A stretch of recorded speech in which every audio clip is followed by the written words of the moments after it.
তিল তিল করে গড়ে তোলা একটা মাথার ওপর পোক্ত ছাদ। আচমকা সেই ছাদ হারাতে হলে মাথার ওপর যেন আকাশ ভেঙে পড়ে। দুঃস্বপ্ন নয়, এমনটাই হচ্ছে বাঘাযতীন থেকে বেলঘরিয়া, ট্যাংরা থেকে বিধাননগরের বহু বাসিন্দার সঙ্গে। কাউকে বাড়ি ছাড়তে হয়েছে, কেউ দিন গুনছেন। এবার বিধাননগর পুরসভার বাগুইয়াটির জগৎপুর থেকে নারায়ণপুরে হেলে পড়া বাড়ির সন্ধান মিলল। কতদিন ধরে এই সমস্যা চলছে? এটা তো আমি দেখেছি 6 মাস হয়েছে, বাড়িটা এমনি সামনে ঝুঁকে এসছে না, তো আমাদের কিছু নাই। কিন্তু হঠাৎ করে কালকে ওর বন্ধু বান্ধবরা বললো তোর বাড়ি ভাঙতে হবে। মুখের কথা, বাড়ি ভাঙতে হবে বললেই কি ভেঙে দেবো আমি বাড়ি? নিচ থেকে দেখলে দুটি বাড়ির মধ্যে দূরত্ব 2 ফুট, কিন্তু যত ওপরে উঠছে ততই কমেছে দূরত্ব। দেখে মনে হচ্ছে দুই বাড়ির ছাদ একেবারে মিশে গেছে। বিধাননগর পুর নিগমে 23 নম্বর ওয়ার্ড নেতাজি পল্লীর গোপাল ভবন এলাকা। সেই গোপাল ভবন এলাকাতেই পাশাপাশি বাড়ি শম্পা ঘোষের এবং মিঠুন করের। পরিস্থিতি দেখা যাচ্ছে বাড়ি দুটির নিচে 2 ফুটের কাছাকাছি পার্থক্য থাকলেও তাদের দূরত্ব কিন্তু যত উপরে গিয়েছে বাড়ি দুটি যেন একে অন্যের সঙ্গে প্রায় মিশে গিয়েছে। বিধাননগর পুর নিগমে ইতিমধ্যেই কাউন্সিলর ঝুঙ্কু মণ্ডল তিনি অভিযোগ জানিয়েছেন। তিনি জানিয়েছেন তার এই বাড়ি দুটির বিষয়ে কিছু জানা নেই। কাউন্সিলর দেখবে না যে বাড়ি হচ্ছে, সবাই অনুমোদন নেয়নি আমরা।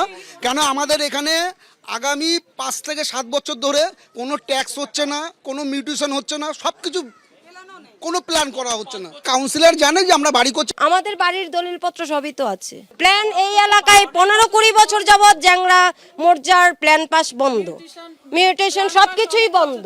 সবাই এইভাবেই করেছে। এখানে যত বাড়ি আছে সবার একই কেস। কোনো বাড়িতে আপনি প্ল্যান পাস পাবেন না। সবাই যেভাবে পারমিশন নিয়ে করেছে আমরা সেইভাবে পারমিশন নিয়ে করেছি। বাড়ির গোড়ায় 2 ফুটের পার্থক্য থাকলেও যতই তলা বেড়েছে ততই মিশে গেছে দুটো বাড়ির ছাদ। আমি দাঁড়িয়ে রয়েছি শম্পা ঘোষের বাড়ির ছাদে এবং মিঠুন করের বাড়ির যে ছাদ সেই বাড়িতে আমি এখন হাত দিয়ে দাঁড়িয়ে রয়েছি এবং ছাদের যে গোড়া, আমার ক্যামেরায় শান্তনু যে ছবি ফুটিয়ে তুলছে, এই মিঠুন করের বাড়ির ছাদ, যে ছাদের দেওয়াল ধরা যাচ্ছে শম্পা ঘোষের বাড়ি থেকে। এবং শান্তনুকে আরও একটা ছবি দেখাতে বলবো যে জলের পাইপ, কার্যত মিঠুন করের বাড়ির জলের পাইপ এবং শম্পা ঘোষের বাড়ির যে জানলার সানসেট তা কার্যত মিশে গিয়েছে। পাশেই রয়েছে একতলা একটি বাড়ি, তার আশঙ্কা আরো বেশি।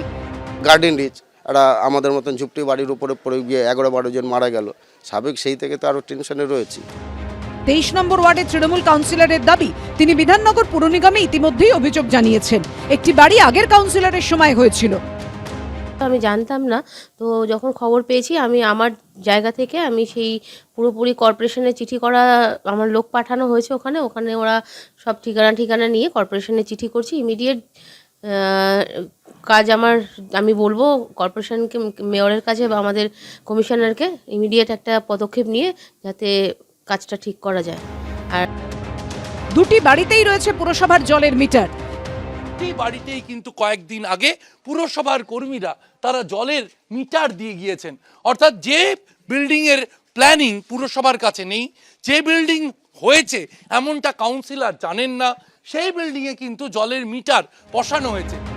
এদিন জগৎপুরের এই বাড়ির বাসিন্দার সঙ্গে কথা বলতে আসেন বিধাননগর সিটি পুলিশের আধিকারিকরা। শিবাশিস মৌলিক, জয়ন্ত পাল ও রঞ্জিত সাউয়ের রিপোর্ট, এবিপি আনন্দ।